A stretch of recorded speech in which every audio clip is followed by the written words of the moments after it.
After the events of the previous game, Gotham started to undergo some serious changes.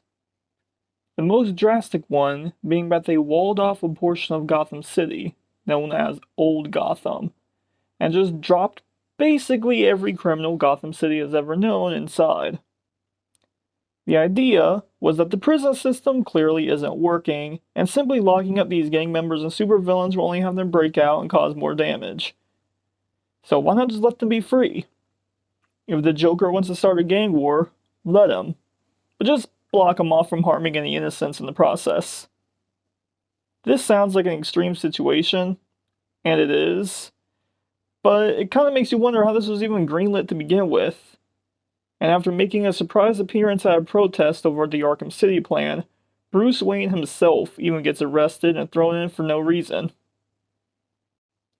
It is here that the man in charge of Arkham City, Professor Hugo Strange, reveals that he knows Bruce Wayne is Batman, and he took advantage of your public appearance to arrest you because arresting Bruce Wayne is significantly easier than arresting Batman, and he just leaves you to your own devices.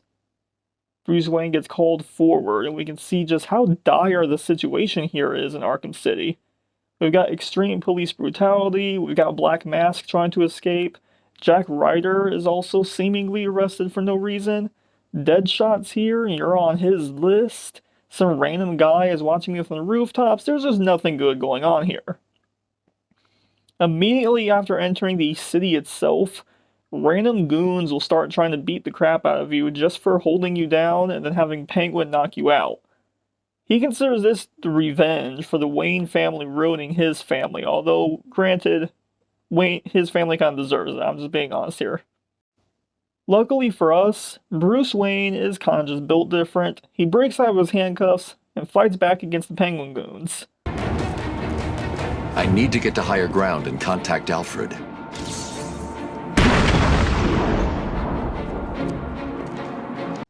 And then he makes his way to the rooftops, where he can make contact with Alfred, airdrop in a batsuit, and have the game finally begin.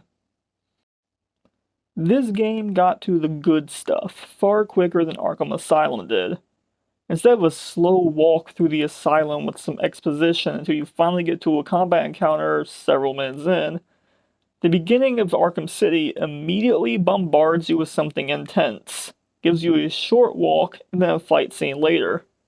If you have the Catwoman DLC installed, you actually get to play as her before any of this starts, getting a short fight scene in the courthouse. It's a pretty stark contrast, and yet it's a good example of everything that this game is as a sequel. It's bigger and badder, with an entire open world to explore. More villains, more fights, more side content, and a longer, more high-stakes narrative to create what goes beyond Arkham Asylum, and even into Gotham City's past, revealing secrets that have laid buried there for centuries. Movement, combat, and stealth were all more fluid, with more takedowns, more gadgets, and more enemy types. The biggest change of them all, though, was the addition of the previously mentioned open world and what this all entails. You can explore the entirety of Arkham City from essentially the beginning of the game, and in typical open world nature, they added a lot more stuff to do. In addition to our main narrative and Riddler trophies returning from the first game, we now also have proper side quests, most of which have their own supervillains for Batman to fight. The Catwoman DLC also adds new Riddler challenges to complete exclusive to her, as well as the ability to explore Arkham City exclusive to her. The side quests themselves are also interesting, especially for fans of these characters, and admittedly, the first game did only have a handful of established characters show up, so having villains that would not really be main narrative material like the Mad Hatter appear works as a really nice way to bring them in. Riddler himself even physically appears this time, and he has an entire side quest chain dedicated to you rescuing hostages from death traps he sets up. And I mean like actual death traps, like he's in Saw or something. There's one where he has someone strapped to an electric chair, well, a normal chair, but it's over an electric floorboard. There's one where he has a dude underneath like a moving cup game, like he's some dude from the 1960s TV show. It's insane. The side quests don't really change for this main story though, so it's a little hilarious during certain parts of the game when nobody acknowledges anything that's happening in the main story and just continue on like you just unlocked it. The unlockable character bios and audio logs also make a return, but with the new addition of lore entries that you can read to uncover information about locations and events from Gotham's history rather than just the characters. And overall, I think this all goes together to create a good transition of what made the previous game fun and then switch that to the open world exploration format. Even if in the process the open world format kind of lost more haunting atmosphere and tone for something more similar to that of an action movie.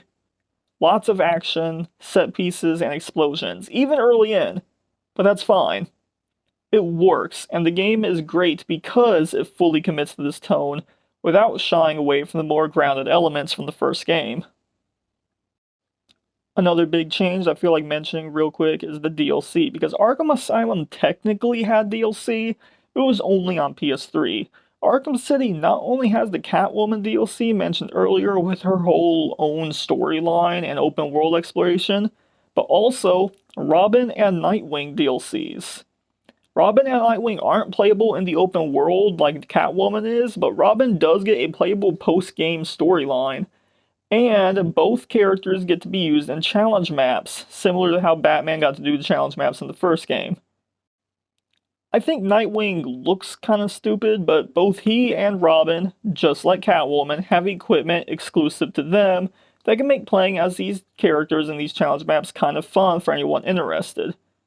Challenge maps also have a new campaign option where they make you play through certain maps in a specific order, while also letting you hit change modifiers. And it's just kind of cool trying to get 3 stars on every challenge, while also trying to fulfill, the regular challenges and the challenge modifiers. I mean, Robin got his own equipment, Nightwing got his own equipment, Nightwing has wrist starts somehow, I don't even know where he stores them on his costume, I don't know, just a lot of stuff to think of and a lot of stuff that's kind of cool. Buffoons should consider yourselves nearly as intelligent as a retarded monkey. Okay, now come on, Riddler, you can't be saying that. Arkham City was, according to many people, everything that a sequel should be.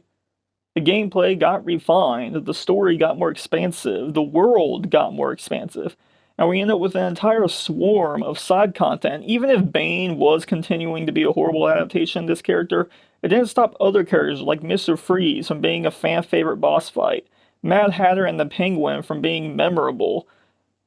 But you know what? It still almost feels like something's missing. Or someone is missing.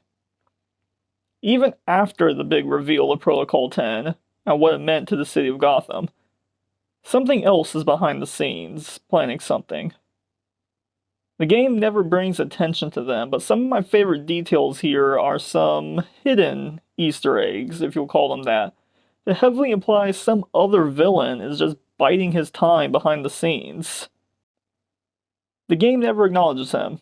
There are secret radio frequencies that are never brought up or saved to your radio like the normal ones do, and even his secret lab is completely unmarked, not appearing on any map or UI. I'm not going to say who he is, but for those of you who know and were there when this game came out, you definitely remember all the theorizing fans had about what the hypothetical third game would be. I mean, after all, we had 2 side quests introducing major Batman characters that the game then has to leave and do their own thing. And what it's personally just one of my favorite parts about the game is the world building is incredible. So, who is this guy? Why are they building up to this character, and why is he just unmarked? 5, 15, 9, 7, 21, 18,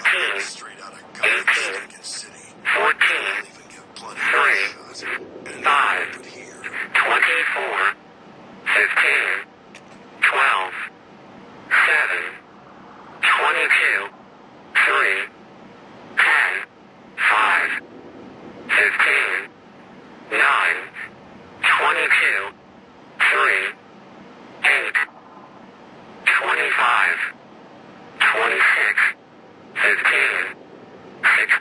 25, 10, 15, 17, 25.